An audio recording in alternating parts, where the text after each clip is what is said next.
Je vais maintenant rajouter une API dans mon application. Cette API sera appelée à partir d'une des pages. Ce sera la page groupe. On va utiliser une fonctionnalité de vérification lors de la saisie d'un champ si le groupe choisi par l'utilisateur n'est pas déjà existant dans la base de données. Je vais aller dans le Solution Explorer et ajouter un scaffolded item, donc quelque chose qui a été préparé, qui est préparé par Visual Studio avec du code de boilerplate. Trois types qui se situent dans la section API. API contrôleur vide avec des actions ou avec des actions et basé sur l'Entity Framework. C'est naturellement cette dernière option que je retiens. Je dois donc choisir quelle entité de mon framework, de mon Entity Framework va servir de base. Comme je vais faire sur des groupes, je choisis donc ici le groupe comme modèle. Le contexte qui me permettra d'accéder, ou qui permettra à l'Entity Framework plus exactement, d'accéder à la base de données, c'est toujours le même. Le nom du contrôleur, je vais l'appeler Groups API Controller. Un café plus tard, le code a été généré. Je vais d'abord regarder ce qui a été créé. Nous voyons une classe Groups API Controller qui définit, qui hérite de controller base. Je remarque que mon API Controller a été placé à la racine du projet parce que je l'avais appelé la génération à partir de là. Ce n'est pas une très bonne idée.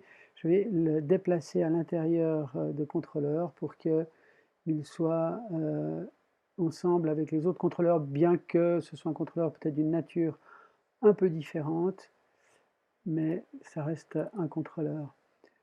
On va le mettre également dans le même namespace que les autres contrôleurs. Voilà. Nous voyons que notre contrôleur contient tout d'abord le data context qui va lui permettre d'accéder à la base de données, puis les méthodes classiques d'une API REST, à savoir un get pour obtenir la liste des groupes, un get pour obtenir le détail d'un groupe particulier, un put pour aller modifier un groupe existant, un post pour créer un groupe et un delete pour effacer un groupe existant. La classe est annotée, on le voit ici, avec la route API et contrôleur entre crochets, ce qui va signifier que en appelant la route API groups API, nous allons arriver sur notre contrôleur. Nous pourrons ensuite spécifier la méthode, puisqu'on va utiliser ensuite la même manière de fonctionner que la route par défaut qui est dans notre startup.cs. Notre API est d'ores et déjà utilisable. On va la tester en lançant l'application. Mon application a démarré. Je vais invoquer mon API. API.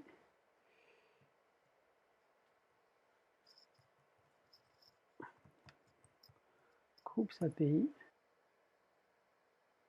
Et voilà ma liste de groupes que j'ai dans ma base de données. Je vais maintenant rajouter un point d'accès à mon API particulier qui va simplement tester l'existence d'un certain groupe en fonction du nom cette fois. On a la possibilité d'aller rechercher un groupe par son ID, mais je ne connais pas les ID des groupes et c'est le nom uniquement qui m'intéressera dans ma fonctionnalité. Je vais donc reprendre la méthode get, la dupliquer, la méthode get d'après un ID. Par contre, je vais légèrement la modifier. La route d'accès pour demander par nom sera avec le mot-clé existe ainsi que le nom qu'on voudra donner. Donc ici, mon exemple ne sera pas groups API 5, mais exists / work par exemple. Je vais changer le nom de cette méthode en exists, tout simplement. Et le paramètre qui sera donné n'est pas un int, mais est un string et qui sera un name, un nom. Ici, la seule chose que j'ai en réalité à réaliser, c'est la chose suivante, un return. Ceci n'est pas nécessaire. Nous allons simplement utiliser notre contexte pour reprendre parmi tous les groupes celui qui a le nom que nous avons passé en paramètre. Si le nombre retourné par cette requête where est supérieur à 0, eh bien l'existence est vérifiée et nous allons retourner vrai, sinon nous allons retourner faux. À noter que on le retourne ici avec la méthode OK. Cette méthode permet de générer une réponse HTTP de status 200, donc un OK, un véritablement OK. Même si la réponse est négative, notre requête s'est bien passée, mais on va dire que le nom existe ou pas. C'est pour ça qu'on va quand même garder ce status de 200 dans cette requête. Vérification. Voilà, je demande maintenant API, groups API, existe.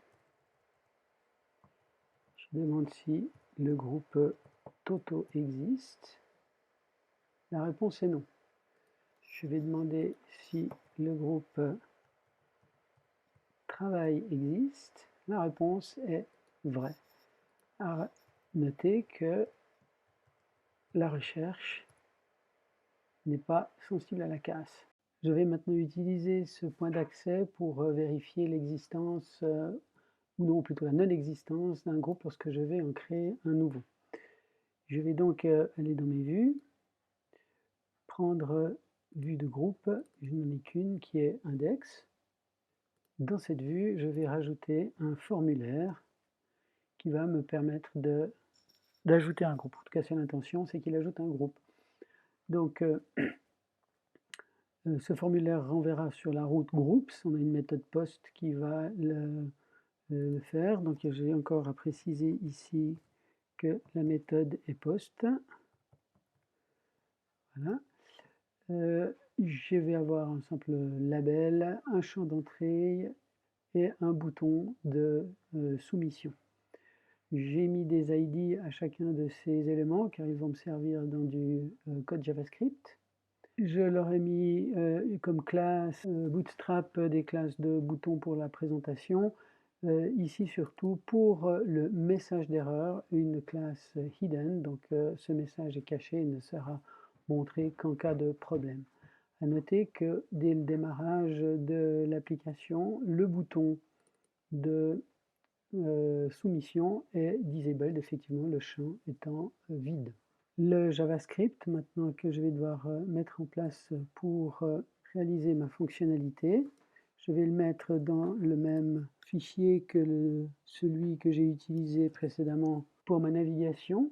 Je vais rajouter ici une fonction lors du key-up dans le new group.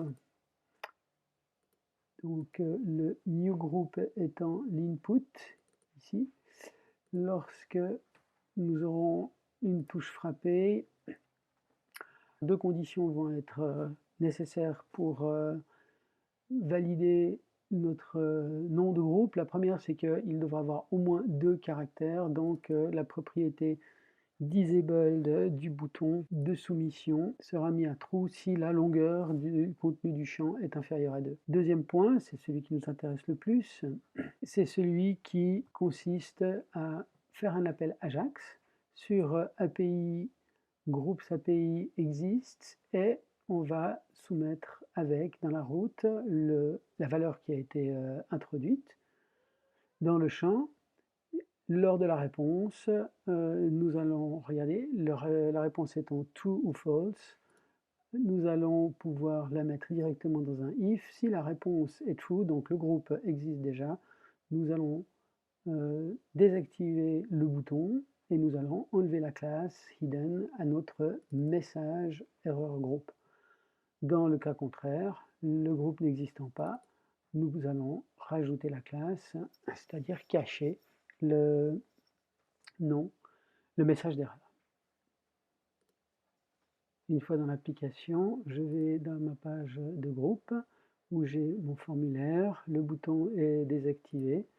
Je vais taper deux lettres, le bouton est activé, c'est pas hyper visible vu les couleurs choisies, mais enfin c'est bien le cas, il est activé. Plus important, si je tape maintenant le nom d'un groupe qui est déjà existant, eh bien mon appel AJAX a bien été effectué et j'ai mon message qui apparaît. Si je modifie, voilà, ma fonctionnalité est bien réalisée.